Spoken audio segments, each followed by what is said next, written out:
आज जो एनिमे मैं एक्सप्लेन करने वाली हूँ वो काफ़ी मज़ेदार है क्योंकि इसका मेन हीरो रे जो अपनी एकेडमी का एक ऑर्डिनरी स्टूडेंट है, मगर उसकी एकेडमी के किसी भी दूसरे स्टूडेंट को उसकी असल ताकत के बारे में पता ही नहीं, क्योंकि रे के पास दुनिया की सबसे ज़्यादा ताकतवर मैजिक स्किल्स हैं।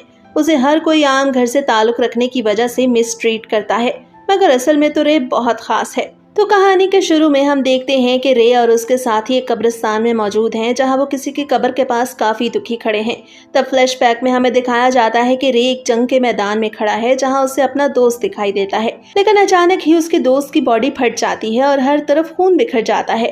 रे जब पीछे मुड़ के देखता है तो वहाँ उसकी एक और ब्लॉन्ड बालों वाली दोस्त की लाश जमीन पे पड़ी थी। अब ये देख के रे को काफी शिद्दत से गुस्सा आता है और उसकी पावर्स अनकंट्रोल हो जाती हैं, जिससे उसके इर्द गिर्द एक बहुत बड़ा आइस बॉल बन जाता है। लेकिन कुछ ही देर में वो आइस बॉल फट जाता है और हर तरफ कांच के टुकड़े होते हैं।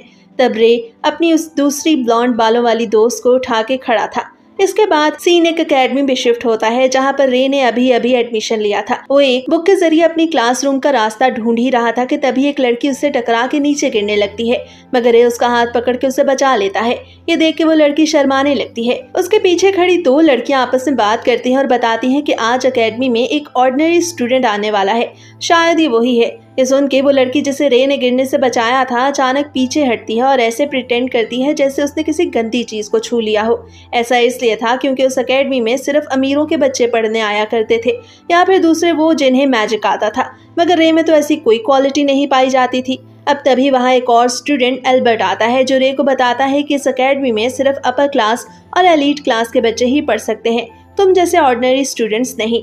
रे उसके इस बर्ताव को इग्नोर करता है और उससे हाथ मिलाने के लिए अपना हाथ आगे बढ़ाता है, मगर एल्बर्ट उसका हाथ झटक देता है। इस सब से रे को कोई फर्क नहीं पड़ता और रे उससे बोलता है कि वो इस एकेडमी में पढ़ेगा। अब ये सुन के एल्बर्ट को गुस्सा आता है और वो जैसे ही उसे मारने के लिए आगे बढ़ता है, तभी वहाँ एक और स्टूडेंट जिसका नाम रोज था आ जाती है और एल्बर्ट को ये सब करने से मना करती है। एल्बर्ट और उसके दोस्त रोज को देख के वहाँ से चले जाते हैं। दरअसल रोज का ताल्लुक उन 3 अमीर तरीन फैमिलीज में से एक के साथ था, जिनके बच्चे इस एकेडमी में पढ़ते थे। रोज इस सब के लिए रे से माफी मांगती है और बोलती है कि अगर तुम्हें इस एकेडमी में एडमिशन मिला है तो जरूर तुम में कोई खास बात होगी, और अगर तुम्हें किसी भी चीज की जरूरत हो तो तुम मुझसे बात कर सकते हो। इसके बाद हम ऑडिटोरियम में पहुंच जाते हैं, जहां प्रिंसिपल एबी सबको वेलकम करती है और अपना तारुफ करवाती है। वो स्टूडेंट से बोलती है कि तुम सबको यहाँ एडमिशन तो मिल गया, लेकिन खुद को साबित करने के लिए तुम्हें अच्छे से मेहनत करना होगी। इसके बाद स्कूल की रिप्रेजेंटेटिव को बुलाया जाता है, तो हमें पता चलता है कि स्कूल की रिप्रेजेंटेटिव कोई और नहीं बल्कि रोज है, जिसने रे को बचाया था। इसके बाद क्लासरूम में मिस ग्रेडी रे को इंट्रोड्यूस करवाती है, तो ये देख के क्लासरूम में मौजूद बच्चों का रिएक्शन मिक्स था। कुछ तो उसे अच्छे से वेलकम करते हैं, लेकिन एल्बर्ट जैसे स्टूडेंट्स इस बात से खुश नहीं थे कि रे जैसा ऑर्डिनरी स्टूडेंट उनके साथ पढ़े। रे क्लास के दौरान खिड़की से बाहर देखता है तो उसे अचानक से कुछ याद आता है। अभी वो ये सब देख ही रहा था कि तभी टीचर उसकी तरफ चौक फेंकती है, मगर रे उसे पकड़ लेता है। लेकिन थोड़ी देर बाद ही वो चौक फट जाता है और उसके चेहरे पे डस्ट फैल जाती है। ये देख के सभी स्टूडेंट्स हंसने लगते हैं और उसके बारे में गॉसिप करते हैं। इसके बाद मिस ग्रेडी उन सभी को 7 टॉप मैजिशियंस के बारे में बताती है। उनमें से सबसे टॉप पर इस एकेडमी की प्रिंसिपल एबी थी।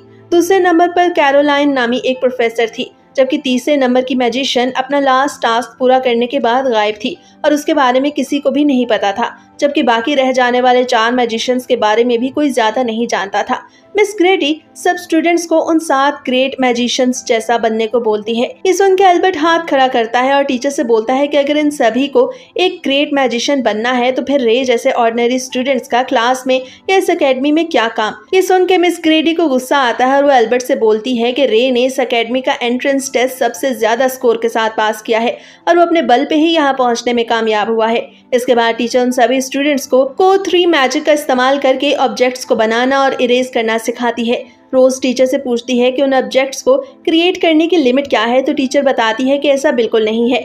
ऑब्जेक्ट्स को क्रिएट करना उसको क्रिएट करने वाली की एबिलिटी पे है कि वो कितना काबिल है। इसके बाद टीचर उन सभी को मैजिक के 4 कैटेगरीज बताती है, गैस, लिक्विड, प्लाज्मा और सॉलिड। अब ये सब देख के सभी स्टूडेंट्स टीचर से काफी इम्प्रेस होते हैं। टीचर सभी स्टूडेंट्स को अपने मैजिक के इस्तेमाल से ऑब्जेक्ट्स को क्रिएट करने को बोलती है और सब स्टूडेंट्स ऐसा करते हैं, मगर ये काफी कोशिश के बावजूद भी कोई ऑब्जेक्ट नहीं बना पा रहा था। ये देख के सभी उसका मजाक उड़ाने लगते हैं कि अगर रे इस वक्त ऑब्जेक्ट्स नहीं बना पा रहा तो जरूर उसने एंट्रेंस एग्जाम में चीट किया होगा।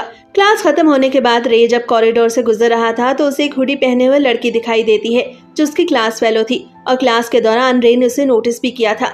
वो उसके साथ बात करने लगता है तो उसे पता चलता है कि वो लड़की जिसका नाम एलिसा है एक बहुत बड़े मैजिशियन की फैन है और बिल्कुल उसी जैसा बनना चाहती है। रे उसे हर वक्त हुडी पहनने की वजह पूछता है तो एलिसा उसे बताती है कि उसके कान एल्व्स की तरह दिखते हैं, इसलिए वो उन्हें छुपा कर रखने की कोशिश करती है।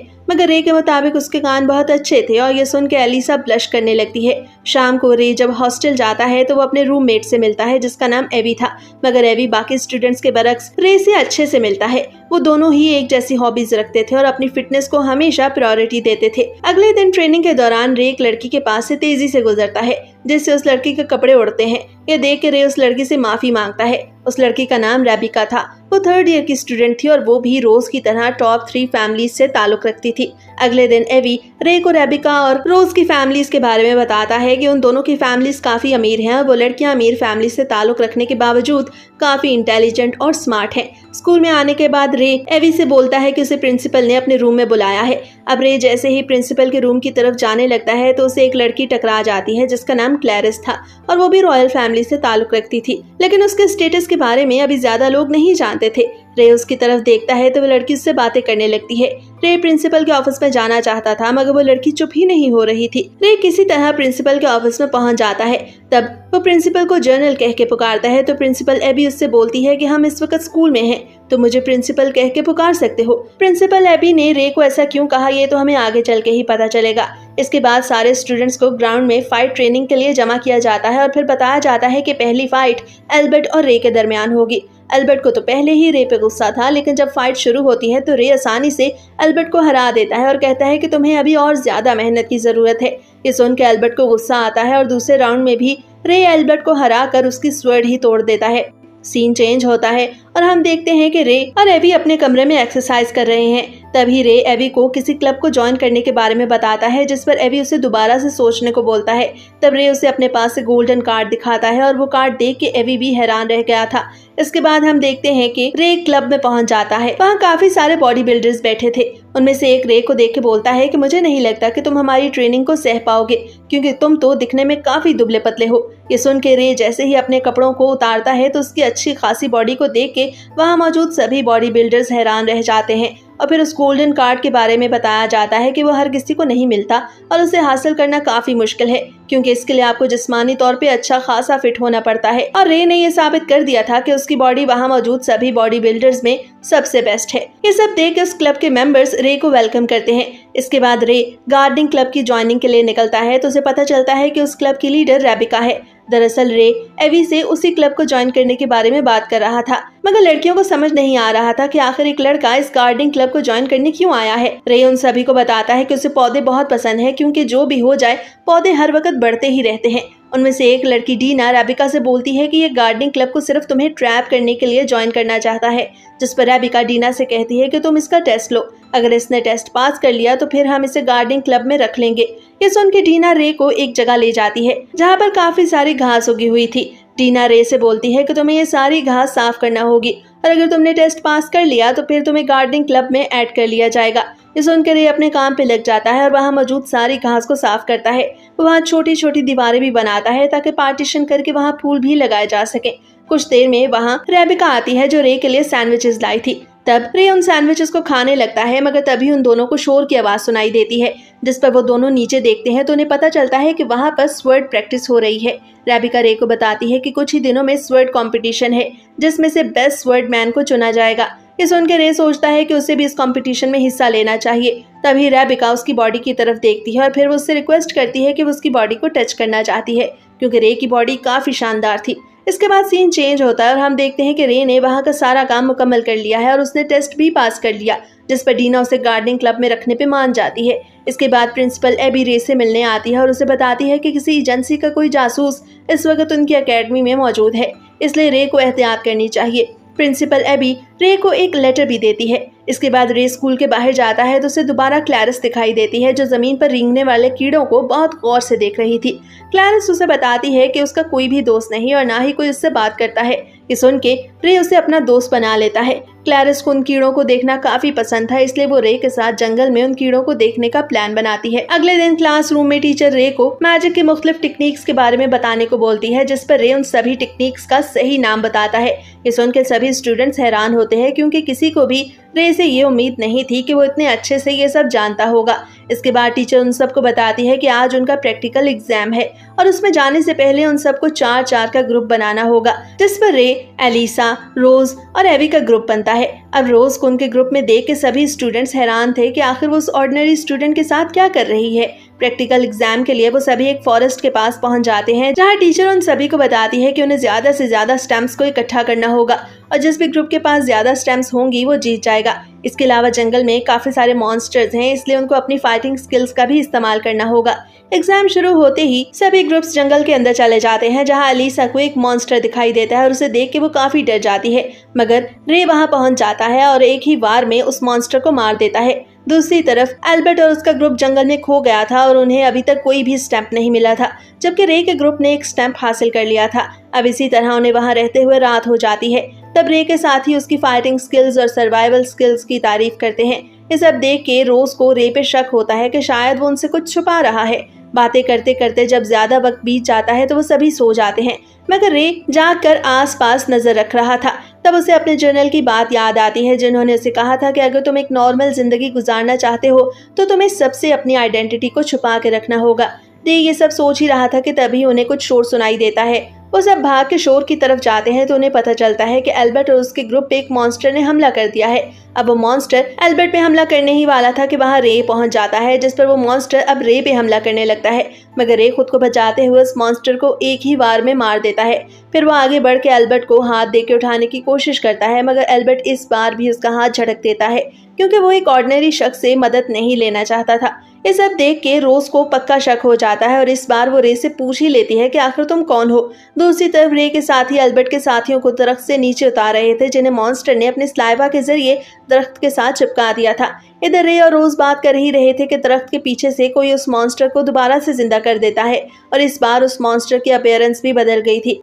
ये देख के रे दोबारा से उस मॉन्स्टर पे हमला करने के लिए आगे बढ़ता है, मगर रे के इस हमले का मॉन्स्टर पे कुछ ज्यादा असर नहीं होता, क्योंकि इस बार उसकी खाल पहले से ज्यादा सख्त हो गई थी। जिस पर रे के सभी साथी वहां एक फायर बॉल बनाते हैं और फिर एलाइसा और एवी अपने मैजिक की मदद से उस मॉन्स्टर पे हमला करते हैं। तब जाके वो मॉन्स्टर अपनी जगह से थोड़ा सा हिलता है और मौका मिलते ही रे उस मॉन्स्टर के 2 टुकड़े कर देता है। ये देख के एल्बर्ट को भी अब रोज की तरह रे पे शक होने लगा था।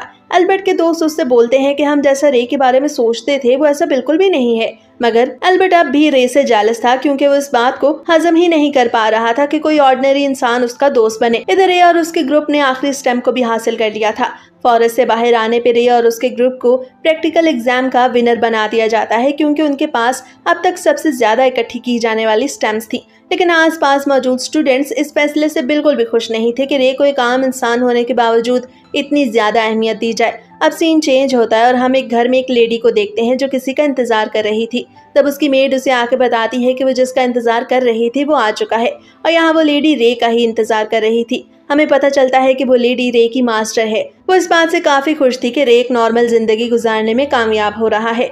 वो रे को बताती है कि आजकल वो दिमाग पे स्टडी कर रही है, क्योंकि बहुत सारे मैजिशियंस अपनी बॉडी की एनर्जी और आसपास के एनवायरनमेंट की मदद से मैजिक करते हैं, लेकिन अगर वो इस सब में अपने दिमाग का इस्तेमाल करेंगे तो उनकी ताकत और ज्यादा बढ़ जाएगी। लेकिन इस रिसर्च को एक ऑर्गेनाइजेशन चुराने की कोशिश कर रही है। इसके बाद हम देखते हैं कि रे अपनी मास्टर को घुमाने के लिए बाहर ले जाता है, क्योंकि वो काफी दिनों से बाहर नहीं गई थी। तब उनकी बातों से हमें पता चलता है कि रे बचपन से ही काफी ज्यादा स्ट्रांग है और वो बहुत सारे ऐसे काम आसानी से कर लेता है जिसे एलीट सोल्जर्स भी आसानी से नहीं कर पाते। रे अपनी मास्टर को अपने दोस्तों के बारे में बताता है, खास तौर पर एलिसा के बारे में, क्योंकि वो जिसकी बहुत बड़ी फैन है वो असल में उसकी मास्टर ही थी। इसके बाद रे की मास्टर उसे पढ़ने के लिए बुक देती है, जिसके जरिए वो एक अच्छा मैजिशियन बन सकता है। अगले दिन रनिंग करते हुए रे को एलिसा मिलती है। वो सिटी की लाइब्रेरी में पढ़ने के लिए जा रही थी। तब रे भी उसके साथ चलने के बारे में पूछता है, तो ये सुन के एलिसा को थोड़ी शर्म आती है। इसके बाद वो खुद को तैयार करती है और फिर रे के साथ लाइब्रेरी चली जाती है, जहाँ पर वो अपनी फेवरेट राइटर यानी रे की मास्टर की बुक ही पढ़ रही थी, मगर रे तो वहाँ बैठ के लव स्टोरीज पढ़ रहा था। जब वो दोनों बाहर आते हैं तो तब उन्हें इस तरह बात करते हुए क्लैरिस देख लेती है। तब वो सोचती है कि वो किस तरह रे को जाकर अपनी फीलिंग्स के बारे में बताए, क्योंकि उसका रे पे दिल आ चुका था। इधर रे भी क्लैरिस को देख लेता है और फिर वो उसे अपने साथ लंच पे इनवाइट करता है। वो दोनों लड़कियों को लेके एक रेस्टोरेंट में जाता है जहां वो तीनों लंच करते हैं। रे एलिसा और क्लैरिस को एक दूसरे से इंट्रोड्यूस करवाता है। क्लैरिस तो पहले ही रे को पसंद करने लगी थी, मगर अब एलिसा भी रे के साथ एक तरह से लंच डेट पे ही आई थी। अब रे उन दोनों में से किसको चूज करता है ये तो हमें बाद में ही पता चलेगा। लंच करने के बाद वो दोनों लड़कियां अपने हॉस्टल चली जाती हैं, जबकि रे भी अपने हॉस्टल की तरफ जा ही रहा था कि उसे रास्ते में रोज मिलती है, जो बताती है कि स्वर्ड कंपटीशन पास आने की वजह से उसे काफी सारे अरेंजमेंट्स करने हैं। रे भी उसे क्लैरिस और एलिसा के साथ अपने लंच के बारे में बताता है। ये सुनकर रोज थोड़ा जेलस फील करती है, जिसका मतलब था कि रोज भी अब रे को पसंद करने लगी है। इसके बाद हम रे को मिस ग्रेडी के साथ बैठे हुए देखते हैं, जब हमें पता चलता है कि मिस ग्रेडी भी रे के साथ मिलिट्री में काम कर चुकी है और वो भी रे की मास्टर की तरह इस बात से खुश है कि रे अपनी जिंदगी को अच्छे से एंजॉय कर रहा है। दूसरी तरफ हम एल्बर्ट को देखते हैं, जिसने पूरे जंगल में आग लगाई हुई थी और वो गुस्से में रे का नाम पुकारता है। इसका मतलब था कि वो रे के खिलाफ कोई प्लानिंग कर रहा है। अगले दिन रे सुबह जल्दी स्कूल चला जाता है तो देखता है कि वहाँ पर डीना मौजूद है, जो उसे बताती है कि आज उसे ही ऑफिस संभालना होगा क्योंकि बाकी लड़कियां अपने कामों में बिजी हैं। अब रे जब ऑफिस का दरवाजा खोलता है तो उसे पता चलता है कि उसने गलती से रेबिका के ड्रेसिंग रूम का दरवाजा खोल दिया और अपने सामने रेबिका को इस तरह देख के वो फौरन से दरवाजे को वापस बंद कर देता है। अगले सीन में हम देखते हैं कि रोज और एक लड़की में फाइट हो रही थी, जिसमें रोज उस लड़की को आसानी से हरा देती है और फिर रे के नजर आने पे उसे अपने साथ फाइट करने को बोलती है, जिसमें रोज उस पे काफी भारी पड़ रही थी। लेकिन रे खुद को उसके हर अटैक से बचा रहा था, जिस पर रोज उससे बोलती है कि मैं जानती हूँ कि तुम अपने मैजिक पावर्स को इस्तेमाल करने में अच्छे नहीं हो, लेकिन तुम्हारी स्वर्ड टेक्निक्स काफी अच्छी हैं और इसी वजह से तुम मेरे साथ अच्छे से लड़ पाए। इसके बाद रोज दोबारा से उस पर अटैक करती है, मगर इस बार भी खुद को रे उसके अटैक से बचा रहा था। तब रे को अचानक से अपने बचपन की ट्रेनिंग याद आने लगती है और फिर वो गुस्से में रोज पे हमला करने ही वाला था कि उसके सर में दर्द शुरू हो जाता है, जिससे वो ये फाइट हार जाता है और रोज इस फाइट की विनर बन जाती है। लेकिन रोज को अब भी शक था कि रे उससे जानबूझ के हारा है। वो इस बारे में रे से पूछती है, मगर रे उसे कोई जवाब नहीं देता। इसके बाद रे अपने दोस्तों के साथ बैठा लंच कर रहा था, जहां सब उसकी तारीफ कर रहे थे, जिस पर रे उन्हें बताता है कि उसने जो कुछ भी सीखा ये सभी उसके मास्टर की वजह से हुआ। इस उनके पास बैठा एल्बर्ट रे को फाइट चैलेंज करता है और फिर वो सभी स्टूडेंट स्कूल के पास के ग्राउंड में चले जाते हैं, जहां एल्बर्ट एक मैजिक बैरियर बनाता है। सब स्टूडेंट्स को लगता है कि वो दोनों अपनी फाइटिंग स्किल्स को किसी को भी नहीं दिखाना चाहते और इसीलिए वो उस मैजिक बैरियर के अंदर लड़ेंगे। एल्बर्ट रे को बताता है कि इस फाइट के कोई भी रूल्स नहीं है और वो दोनों जितना चाहे मैजिक इस्तेमाल कर सकते हैं। अब फाइट के दौरान एल्बर्ट रे को अपनी फैमिली के बारे में बताता है कि किस तरह उसके फादर अपना रॉयल फैमिली का स्टेटस अप करने के लिए मेहनत करते थे। तब एल्बर्ट ने फैसला किया कि वो भी एक दिन एक अच्छा मैजिशियन बनेगा और अपनी फैमिली के स्टेटस को और ऊपर लेकर जाएगा। ये सब बात करते हुए एल्बर्ट को इतना गुस्सा आता है कि वो मैजिक से फायर बॉल्स बना के रे की तरफ फेंकता है, मगर रे अपनी स्वर्ड के जरिए उन मैजिक बॉल्स को तोड़ते चला जा रहा था। ये देख के पास खड़े स्टूडेंट्स हैरान हो रहे थे। एल्बर्ट एक साथ काफी सारे मैजिक बॉल्स रे की जाने फेंकता है, मगर रे उन सब से खुद को बचा के एल्बर्ट के सामने ही खड़ा था। ये देख के एल्बर्ट को गुस्सा आता है और वो एक बहुत बड़ा फायर ड्रैगन अपने मैजिक के जरिए बनाता है, जिसे रे आसानी से 2 हिस्सों में काट देता है। ये देख के तो पास खड़े स्टूडेंट्स के मुंह खुले रह गए थे। अब रोज आगे बढ़ के रे से पूछती है कि तुम्हें सच बताना ही होगा कि आखिर तुम कौन हो। इधर रे के पास भी कोई ऑप्शन नहीं बचा था कि वो अपने बारे में सब सच बता दे। वो अपने बारे में बताने ही लगता है कि तभी सभी स्टूडेंट्स और एल्बर्ट जमीन पे गिर जाते हैं। ये सभी कुछ उसी मिस्टीरियस पर्सन ने किया था जिसने पहले भी फॉरेस्ट में एल्बर्ट पर हमला करने वाले उस मॉन्स्टर को दोबारा जिंदा किया। अब वो मिस्टीरियस पर्सन एल्बर्ट और रे की ये फाइट भी देख रहा था। तब हमें पता चलता है कि वो मिस्टीरियस पर्सन कोई और नहीं बल्कि मिस ग्रेडी है, जो सामने आ गई थी और उसने अपनी दूसरी आंख भी रिवील कर दी थी। ये सब देख के रे समझ गया था कि उसकी मास्टर जिस ऑर्गेनाइजेशन के बारे में बात कर रही थी, ग्रेडी ने उसे ज्वाइन कर लिया है और वो अपने मैजिक के लिए स्टूडेंट्स के दिमागों का इस्तेमाल कर रही है। प्रोफेसर ग्रेडी बताती है कि उस दिन भी जंगल में वो उस मॉन्स्टर के दिमाग को कंट्रोल कर रही थी और हर साल ऐसे बहुत से स्टूडेंट्स मारे जाते हैं, मगर इस बार रे के आने की वजह से वो अपने प्लान में कामयाब नहीं हो सकी। ये मैजिक बैरियर भी इसी वजह से बनाया गया ताकि बाहर का कोई भी शख्स रे और एल्बर्ट की फाइट को ना देख सके। ये सब सुन के रे समझ गया था कि मिस ग्रेडी अपने स्टूडेंट्स के साथ एक इमोशनल कनेक्शन बनाती है ताकि किसी को भी उसकी इन हरकतों पे शक ना हो, और इसी तरह वो अपने स्टूडेंट्स के दिमाग का इस्तेमाल करके अपने मैजिक को बढ़ाती है। ये देख के रे को गुस्सा आ रहा था, इसलिए वो अब मिस ग्रेडी से लड़ने के लिए तैयार था, जिस पर मिस ग्रेडी भी अपने फायर स्नेक्स को रे से लड़ने के लिए भेज देती है। रे उन फायर स्नेक्स से बचने की कोशिश कर रहा था कि तभी वो फायर स्नेक्स उसके दोस्तों की तरफ जाने लगते हैं। ये देख के रे के पास कोई ऑप्शन नहीं बचा था, इसलिए उसे अपनी मैजिक पावर एक्टिवेट करना पड़ती है और वहाँ हर तरफ जमीन से आइस ब्लेड्स निकल आते हैं, जिससे उसके दोस्त उन फायर स्नेक से बच गए थे। ये देख के मिस ग्रेडी भी हैरान थी कि आखिर आइस ब्लेड मैजिशियन वापस कैसे आ सकता है। तब हमें पता चलता है कि वो आइस ब्लेड मैजिशियन कोई और नहीं बल्कि रे ही है, और अब उसने अपनी पावर को भी एक्टिवेट कर लिया है, जिसका मतलब था कि वो अपनी सबसे स्ट्रॉन्गेस्ट फॉर्म में आ चुका है। रे मिस ग्रेडी को बताता है कि पिछले आइस ब्लेड मैजिशियन के गायब होने के बाद उसकी पावर्स उसे ट्रांसफर हो चुकी हैं, और तब हमें पता चलता है कि पिछली आइस ब्लेड मैजिशियन कोई और नहीं बल्कि रे की मास्टर ही थी। ये सब जानने के बाद मिस ग्रेडी एक फायर बॉल से रे पे हमला करती है, मगर रे उस हमले से खुद को बचा लेता है। तब मिस ग्रेडी डार्क मैजिक का इस्तेमाल करती है, जिस पर रे अपने मैजिक का इस्तेमाल करके उस खतरनाक डार्क मैजिक को भी खत्म कर देता है। रे मिस ग्रेडी से बोलता है कि अब तुम एक असली आइस ब्लेड मैजिशियन की ताकत को देखोगी। ये देख के मिस ग्रेडी डर जाती है और वहां से भागने लगती है, मगर रे अपनी जगह पे खड़े रह के ही मिस ग्रेडी के पांव काट देता है, जिससे मिस ग्रेडी जमीन पे गिर जाती है और अपनी जान की भीख मांगती है। ये सुनकर रे सोचता है कि उसे मिस ग्रेडी की जान नहीं लेनी चाहिए, क्योंकि आखिर में वो है तो उनकी टीचर ही। लेकिन तभी मिस ग्रेडी अपनी इवल आई का इस्तेमाल करते हुए रे पर एक खतरनाक अटैक करती है, और अब रे भी मैजिक के जरिए अपने स्वर्ड का इस्तेमाल करके मिस ग्रेडी को खत्म करने ही वाला था। मगर मिस ग्रेडी रे से कहती है कि वो 7 ग्रेट मैजिशियंस के सामने कभी भी नहीं टिक पाती, और एक आइस ब्लेड मैजिशियन के सामने तो बिल्कुल भी नहीं, इसलिए क्या आप तुम मुझे जान से मार दोगे। तब हमें पता चलता है कि रे मिस ग्रेडी को मारने वाला नहीं बल्कि कैद करने वाला है। ये देखकर मिस ग्रेडी अपने गले में पहने हुए एक नेकलेस को अपने दिमाग में घुसा लेती है, जो डार्क मैजिक से बना हुआ था, और इसी वजह से अब मिस ग्रेडी की पूरी बॉडी एक इवल मॉन्स्टर में बदल चुकी थी, और तब वहाँ बना मैजिक बैरियर भी खत्म हो जाता है, जिससे रे के दोस्तों पर से जादू का असर भी हट गया था। इधर मिस ग्रेडी एक काफी बड़ा और खतरनाक अटैक करती है, मगर रे वहाँ खड़े खड़े ही अपने मैजिक स्पेल को बोलते हुए उस अटैक को खत्म कर देता है। तब वो मिस ग्रेडी को बताता है कि फायर और आइस मैजिक के दरमियान क्या फर्क है। दोनों एक ही तरह के स्पेल्स का इस्तेमाल करते हैं, मगर मैंने आइस मैजिक के स्पेल की ताकत को और ज्यादा बढ़ा लिया है, और यही मेरी असली ताकत है।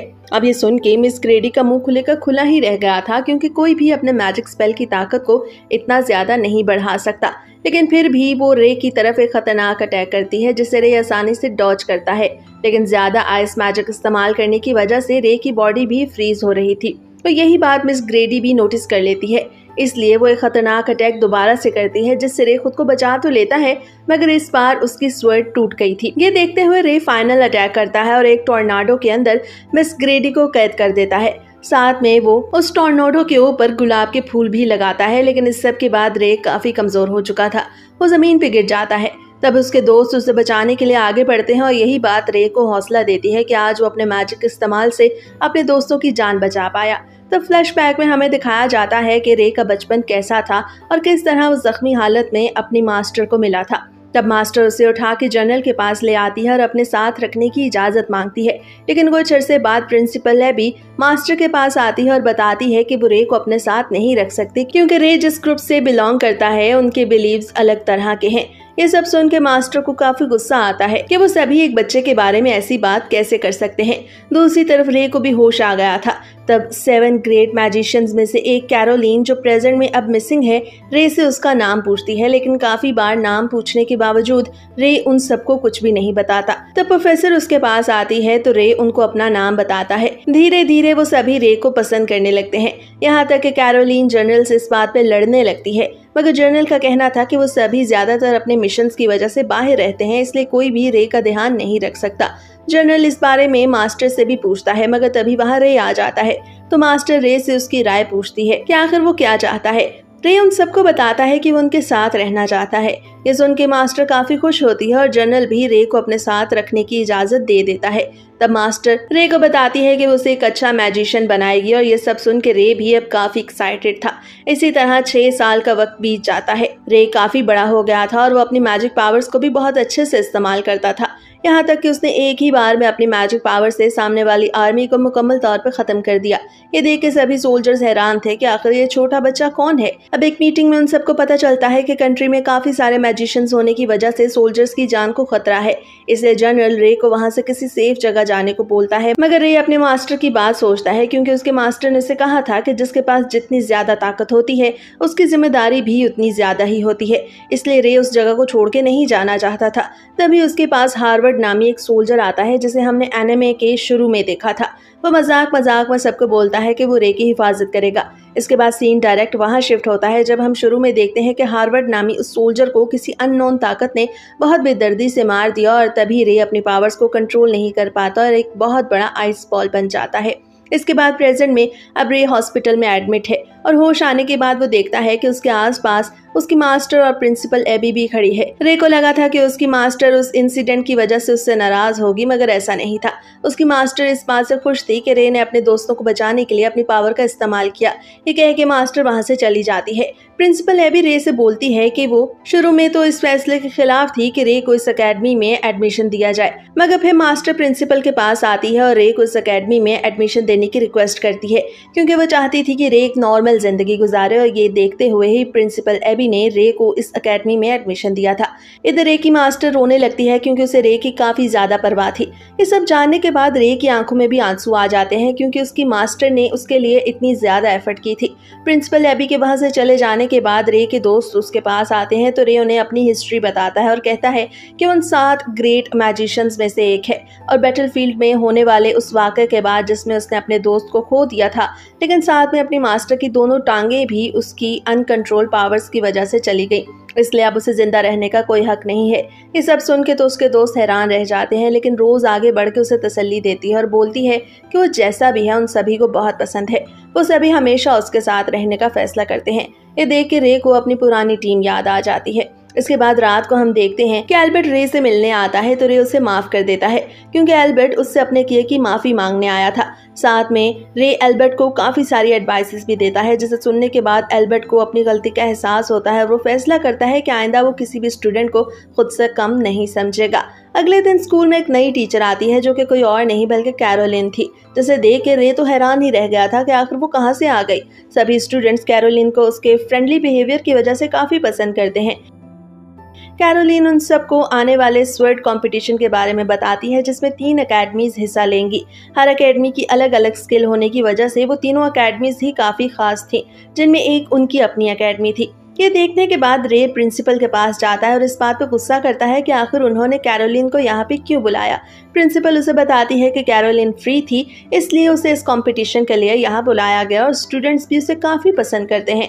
रे प्रिंसिपल से बोलता है कि कैरोलिन उसे बचपन से ही नहीं पसंद और ये बात प्रिंसिपल भी जानती थी। रही बात कि स्टूडेंट्स उसे क्यों पसंद करते हैं, तो ये बात प्रिंसिपल एबी भी अच्छे से जानती है। रे ये सभी बातें प्रिंसिपल से कर ही रहा था कि तभी वहाँ कैरोलिन आ जाती है, जो रे को टच करने की कोशिश करती है और कहती है कि तुमने मेरे बारे में ऐसी बातें क्यों की। ये देख के रे चिल्लाने लगता है। अब सीन चेंज होता है और हम देखते हैं कि रे और क्लैरिस 2 स्टूडेंट्स की फाइट को खड़े देख रहे थे, जहाँ क्लैरिस रे से पूछती है कि तुम्हें क्या लगता है कि इन दोनों स्टूडेंट्स में से कौन जीतेगा। तो रे ब्लू बालों वाली लड़की को चुनता है और वाकई में ब्लू बालों वाली लड़की अपने ओपोनेंट से जीत जाती है। ये देख के क्लैरिस हैरान होती है कि रे को ये सब कैसे पता चल गया, मगर रे तो 7 ग्रेट मैजिशियंस में से एक था, इसलिए ये काम उसके लिए कुछ ज्यादा मुश्किल नहीं था। अब अगला कंपटीशन रोज और उसके ओपोनेंट के दरमियान होता है, जिसमें रोज 10 सेकंड में ही उस कंपटीशन को जीत जाती है, मगर रोज का चेहरा कुछ उतरा हुआ था और ये बात रे भी नोटिस करता है। इसके बाद हम रोज को उसके फादर के साथ देखते हैं, जहां उसके फादर उसे बताते हैं कि वो काफी टाइम से स्वर्ड कंपटीशन के इंतजार कर रहे हैं, क्योंकि वो चाहते हैं कि रोज उस कंपटीशन में अपनी स्किल्स को दिखाए। इसके बाद रे डीना के पास जाता है और पूछता है कि आखिर वो कौन है जिसके साथ कंपटीशन की वजह से रोज इतनी ज्यादा नर्वस है। तब डीना उसे वॉल्करी के बारे में बताती है, क्योंकि वॉल्करी का ताल्लुक एक नोबल और रॉयल फैमिली से था, इसलिए उसे अपनी स्किल्स और स्टेटस पे काफी प्राउड था।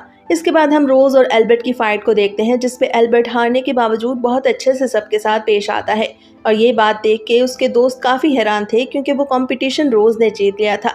रे रोज से बात करता है और कहता है कि तुम हर कंपटीशन में इतनी ज्यादा नर्वस क्यों नजर आती हो। तब रोज उसे बताती है कि वॉल्करी से उस कंपटीशन को जीतना उसके लिए बहुत ज्यादा अहम है। रे उससे कहता है कि अभी स्वर्ड मैन कंपटीशन शुरू होने में 1 महीना बाकी है, इसलिए मैं तुम्हें अपनी मैजिक पावर्स को कंट्रोल में रखते हुए ट्रेनिंग दे सकता हूँ।